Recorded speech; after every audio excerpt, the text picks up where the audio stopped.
Have you ever wished for better than FD returns but without entering the roller coaster world of equities? If yes, you are not alone. India's investment culture is changing fast, and while equity markets continue to dominate headlines, not every investor is comfortable with volatility. So, where do investors go when they want stable returns with a little extra yield?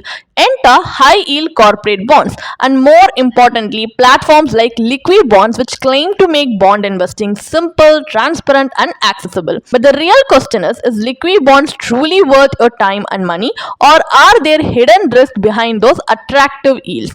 Let us break it down in this video. Hi there, welcome back to holisticinvestment.in, where we help individual investors like you to make the right financial and investment decision to reach your financial goals in a more faster and smarter way.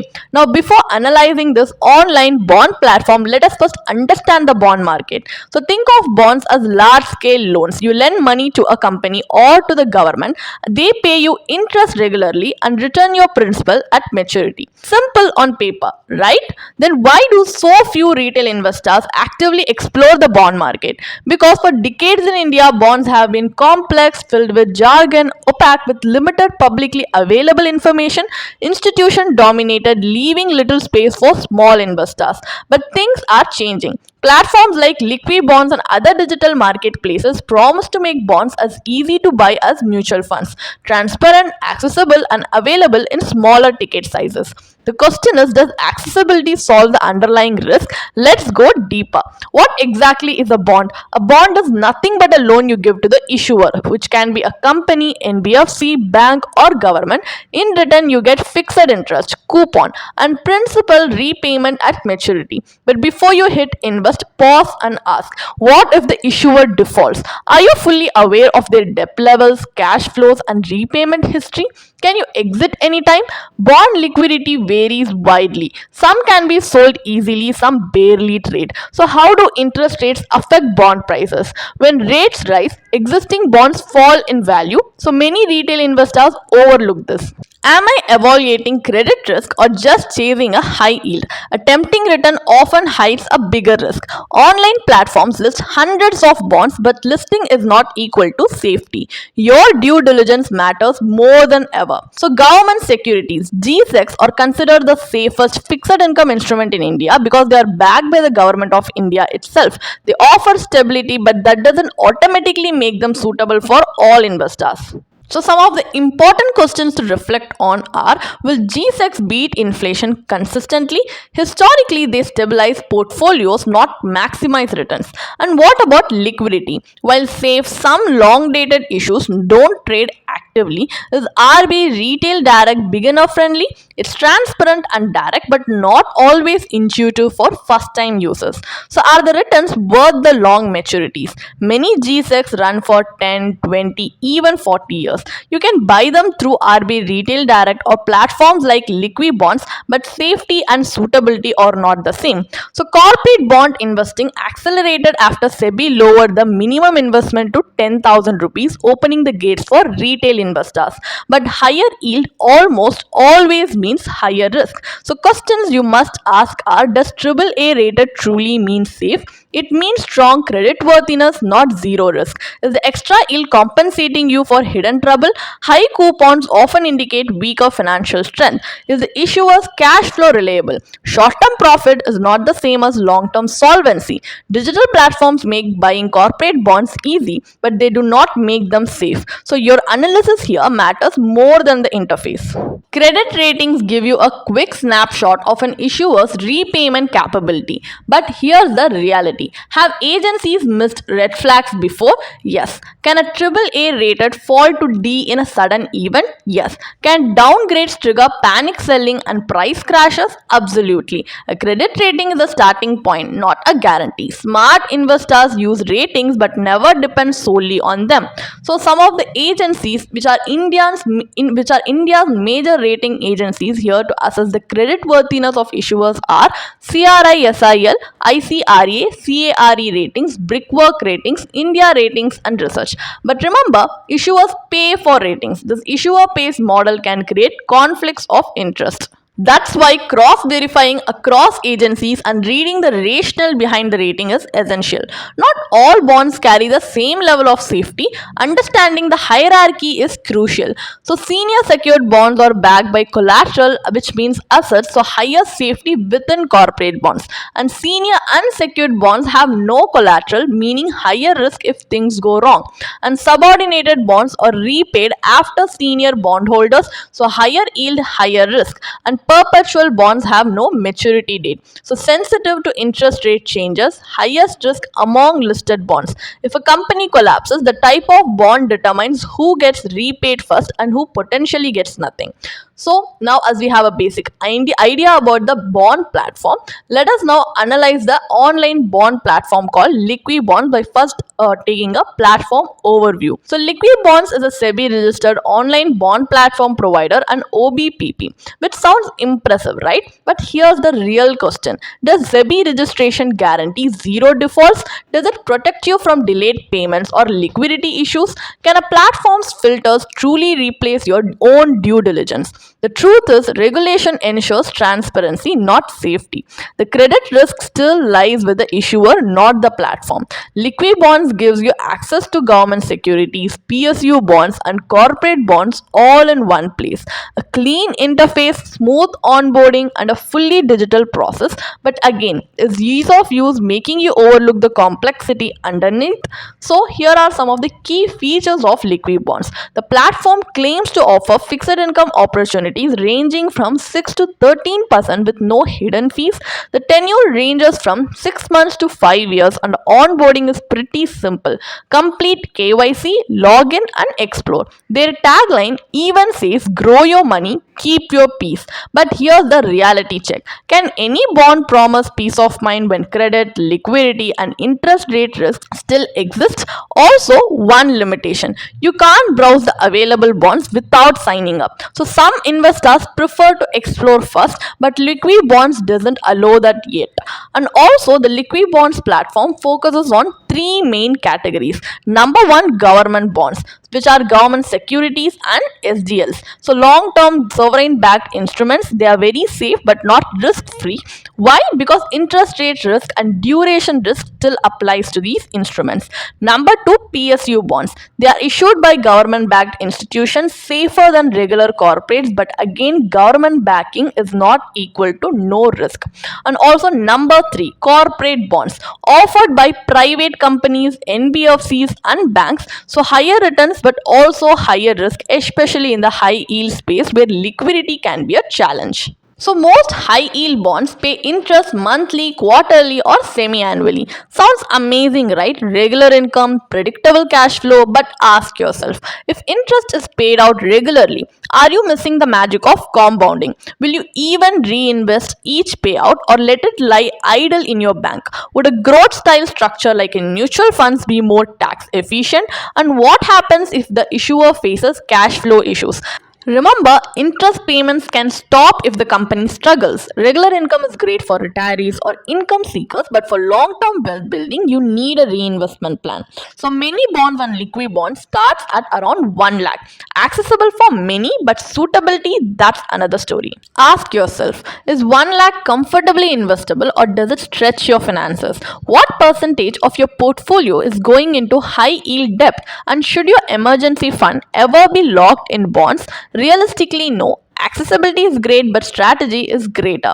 So, who should consider liquid bonds? High yield bonds are not for everyone. They are best suited for investors who tick these boxes. So, number one, high risk tolerance. Can you mentally and financially handle delays or defaults? Number two, longer investment horizon. These work best if held till maturity. And number three, do you want higher income or better yield? Higher returns but with proportionately higher risk. And number four, you want like portfolio diversification. So a small allocation can balance your overall risk. And number five, informed and active investors. You should be ready to read financial statements, understand credit ratings, track macro conditions, or work with a professional advisor. So, before investing, ask yourself, can I stay calm if payments are delayed? Can I hold even if the bond becomes illiquid? So, what happens if the platform undergoes changes? Does this support my long term goals, not just short term returns? If your goals and safety nets are already in place, if your goals and safety nets are already in place, then liquid bonds can be a part of your satellite portfolio.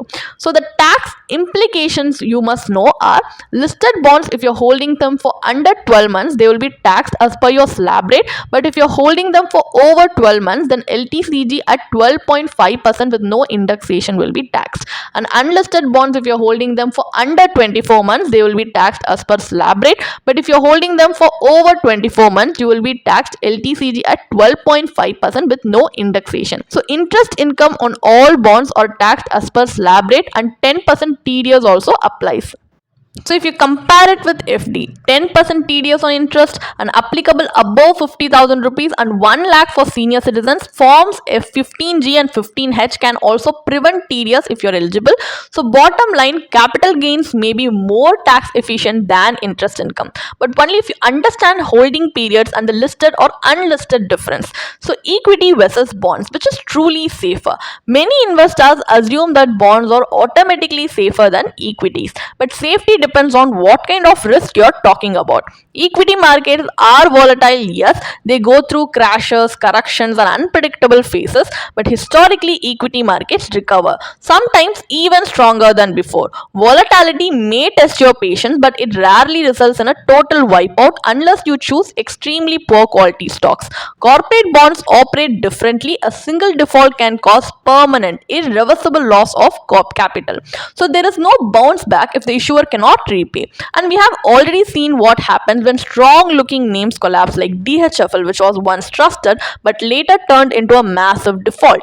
ILNFS was a AAA rated giant which suddenly collapsed. Yes Bank 81 bonds were written down to zero overnight, and multiple NBFCs that appeared fine until liquidity pressure exposed deeper cracks. So while equity brings volatility, corporate bonds carry the risk of finality. Stability in price does not equal safety in outcome.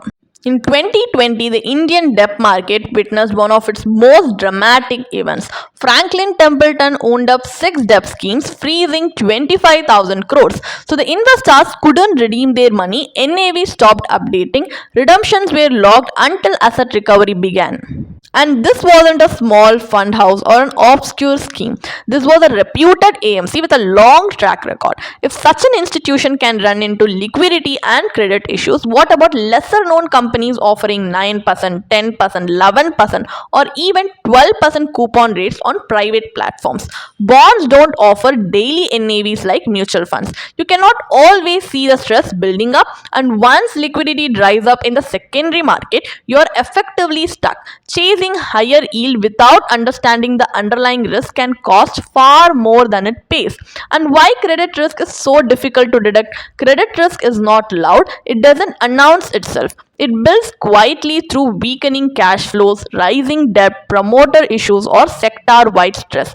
Everything looks normal until it doesn't. When a credit event hits, it tends to hit all at once. Sudden rating downgrades, collapse in secondary market liquidity, questions around collateral valuation, delays in interest or principal payments, steep drop in bond price, sometimes with no buyers. And remember, these are not substitutes for bank FDs. These are high yield, high risk instruments where the possibility of default is very real, even if the coupon looks attractive. So, what are the key takeaways for retail investors?